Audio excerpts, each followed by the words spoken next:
you are now about to premiere a new show, right? A new Documentary film film. on HBO that debuts on August 4th. Yes. So, okay, so this is fascinating because I've always been told that corruption doesn't sell. It just never made sense to me that stories of corruption and like how the sausage is made never sells in Hollywood because it's too focused on campaign finance. It's confusing for folks.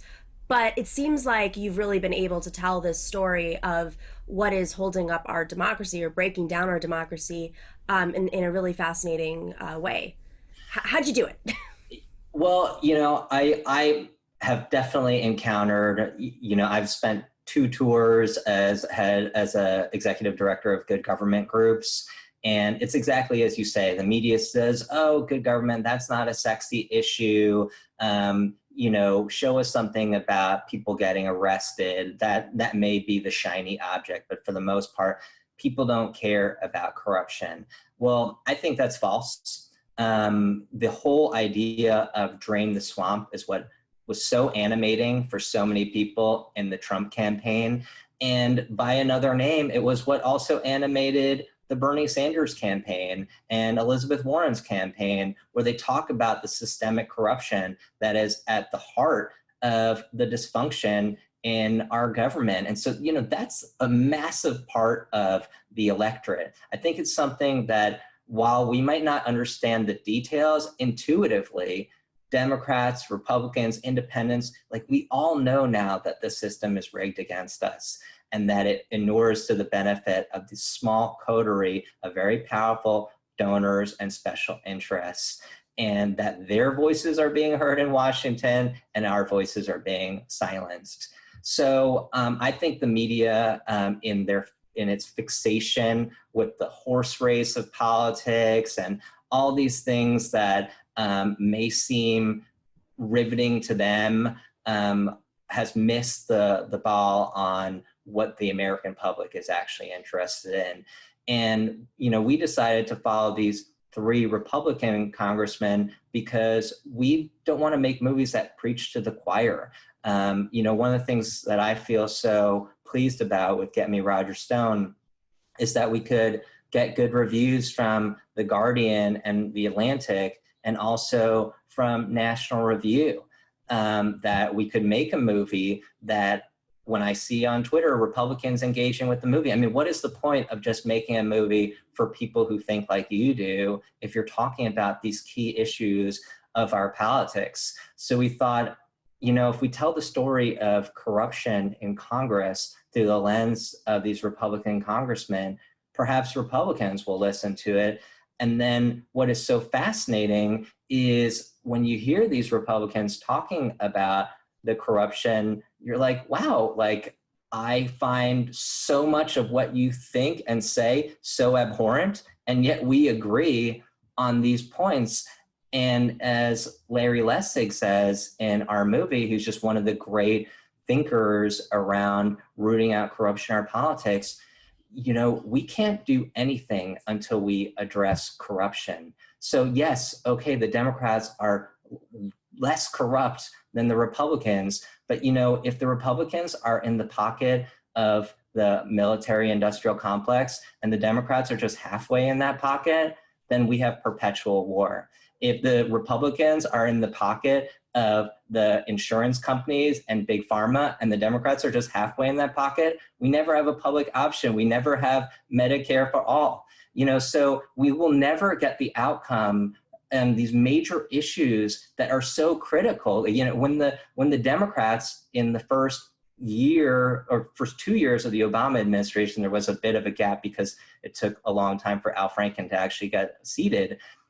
The Democrats control both houses of Congress. They have a supermajority in the Senate, and they control the White House. Did we pass climate change legislation at that time, even then we knew that this was an existential threat to the earth? No. The Democrats didn't pass this raft of progressive legislation that we want to see. And yet, part of the whole game between the two parties is this professional wrestling match that, oh, if only you put the Democrats in charge, you would get this wish list of everything that you want to see to root out the inequities and the injustices in our society. But what happens is, as soon as the Democrats come into power, their number one focus by virtue of the system is that they have to raise money to hold on to their power. And so when re-election is the ultimate goal, all the things that we elect them to do, all the policy objectives we have get put on the back burner. And the way that you get all that money is by kowtowing and cozying up to the special interests. And so until we get this money out of politics, until we change the systemic corruption that's at the heart of our system, we can never achieve all these policy objectives that are so vital for our nation. And so we thought with this movie, The Swamp, that we need to bring together Americans across the political spectrum. Even if we don't agree on anything else, we all agree that the system is corrupt. And let's get that out of the way, and then we can, battle over everything else. How were you able to get these Congress members to speak, to pull back the curtain? I mean, I think that's what's so revealing in these moments, just from the clip itself, is there is a veil of protection around members and in Congress, and it's like, I mean, even journalists who, I mean, they talk about access journalism. That's a thing for a reason. I mean, these journalists have to build relationships with members and staff members and institutions surrounding Congress so that they can get little pieces of the story. But so much of the story is in your documentary. How were you able to accomplish that?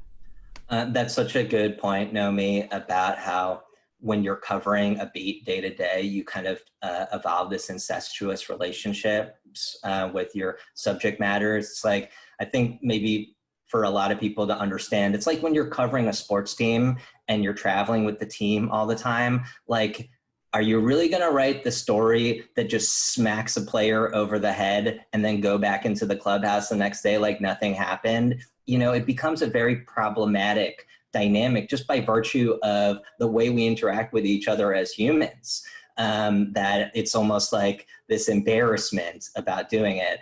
So we were fortunate that for us, this is essentially a one-off. Like, after this movie comes out, like, I have no intention of covering Congress again. I'm fine not going back to Congress like in my lifetime. So I didn't have to honor any of that type of ongoing relationship. But we were shocked that the members gave us this degree of access, because these are members who are essentially in districts where they can't lose because of gerrymandering. Maybe they can be primaried from the right, but essentially these are folks who can be in Congress as long as they want. And so what was their interest? I think at their core is that they're frustrated. And I think that if you speak candidly to members of Congress, Democrats, Republicans alike, there's two things. They're frustrated that they can't get more done because the system is so corrupt and they are so powerless, and they don't see a way out of it within the institution itself. They think that the only way out of it is for the American people to wake up to the problems and get their back. So I think that a lot of this was a cry for help. Like, hey, look at what we're dealing with. And that's a very hard thing for politicians to do, is to admit their impotency, is to admit that they're not these figures with all the answers, because most of them don't really have too many answers whatsoever because they're so strangled by the system. And so some of my favorite members of Congress, some of the people I most respect, when I've had the opportunity to speak with them candidly about Congress, they are above all frustrated by our broken system. And I think that was the willingness to talk about it. And so they need our help. They need us to come in and fix the broken system. And our power lies in the ability to vote them out. I think that we've seen, just like this week with Jamal Bowman and Elliot Engel, where you had the whole Democratic establishment essentially rallying behind Elliot Engel, part of the Democratic leadership. I mean, the guy wasn't even living in his district. He was an absentee congressman who was really only known for taking selfies before selfies were a thing at the State of the Union address each year, representing one of the poorest districts in America. And yet you have the whole Democratic establishment close ranks around him because that's what they do. It's about preservation of power. And even if that power is mediocre at best, they would still rally behind him. And so, we need to put members of Congress in power who are going to refuse to play the game. One of the things that we talk about in our movie that is just so, I think, mind-blowing, it was mind-blowing for me, was that members of Congress have to pay for their committee seats. So, you get elected and you roll into Congress and you're like, I want to serve on the Judiciary Committee. And they're like, great, all you need to do is give $400,000 to the DCCC and you can sit on the Judiciary Committee. Now, if you are, want a seat on the Armed Services Committee, are you going to go to people's living rooms in your district, the grassroots activists, and be like, hey, I know you just elected me, but I need $400,000 so I can serve on the Armed Services Committee? And people are like, what? So where do you get that money from?